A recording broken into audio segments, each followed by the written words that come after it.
महागठबंधन के इन बाकी चेहरों के बगैर विधानसभा चुनाव में 69 साल के अनुभवी नीतीश कुमार का मुकाबला कर पाएंगे। ये रिपोर्ट देखिए, फिर करेंगे चर्चा की शुरुआत। महागठबंधन के नेताओं की ये तस्वीर शायद आने वाले दिनों में अतीत का हिस्सा बन जाए, क्योंकि तस्वीरों में दिख रहे आरजेडी नेता तेजस्वी यादव और हम प्रमुख जीतन राम मांझी के बीच सीधी जंग छिड़ चुकी है।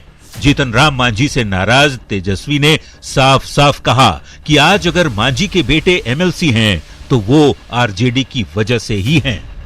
अगर ऐसे सवाल अगर पूछे जाएं तो उनको याद भी करना चाहिए कि यही राष्ट्रीय जनता दल जो है उनके पुत्र को भी अपने कोटे से एमएलसी बनाने का काम। तेजस्वी के तीखे हमले से तिलमिलाए जीतन राम मांझी ने तुरंत जवाब दिया, कहा कि वो महागठबंधन में शामिल करने का एप्लीकेशन नहीं दिए थे, यही लोग फोन करते थे। और जहां तक संतोष कुमार को एमएलसी बनाए हैं तो हम वही तो प्रश्न करते हैं। हम एप्लीकेशन दिया था कि हमको महागठबंधन में शामिल कीजिए, उनको जरूरत थी, 10 बार टेलीफोन किए, भाई जी आ जाइए, हम लोग हर तरह से प्रतिष्ठा आपको देंगे। वैसे तो महागठबंधन के अंदर ये तनातनी लोकसभा चुनाव में हार के बाद ही शुरू हो गई थी, लेकिन पिछले 3-4 महीने से जीतन राम मांझी इस बात का दबाव बना रहे थे कि महागठबंधन में कोऑर्डिनेशन कमेटी बनाई जाए। दूसरी तरफ आरजेडी नेतृत्व जीतन राम मांझी को भाव नहीं दे रहा था। इसी बीच अचानक मंगलवार को जीतन राम मांझी मुख्यमंत्री नीतीश कुमार से मिलने उनके आवास पर पहुंच गए, जिसके बाद अटकलों का बाजार गर्म हो गया कि क्या जीतन राम मांझी महागठबंधन छोड़कर नीतीश कुमार के साथ जाएंगे।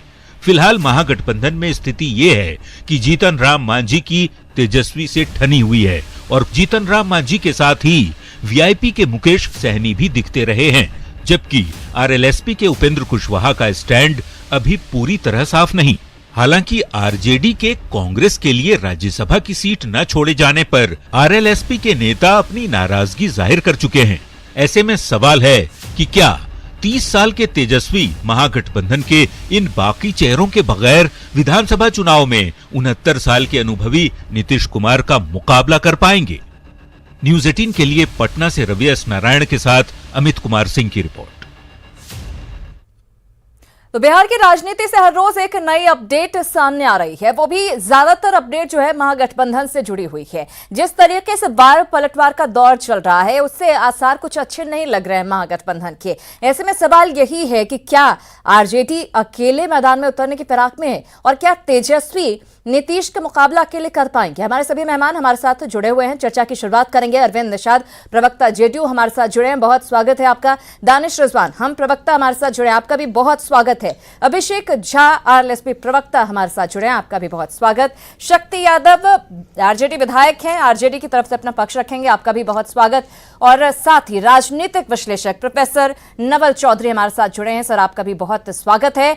सबसे पहले आपके पास आऊंगी शक्ति यादव जी, जिस तरीके से एटीट्यूड कह सकते हैं, एटीट्यूड नजर आ रहा है तेजस्वी का या फिर आरजेडी का। पहले आपने मांझी से दुआ सलाम कर लिए, इससे पहले हमने देखा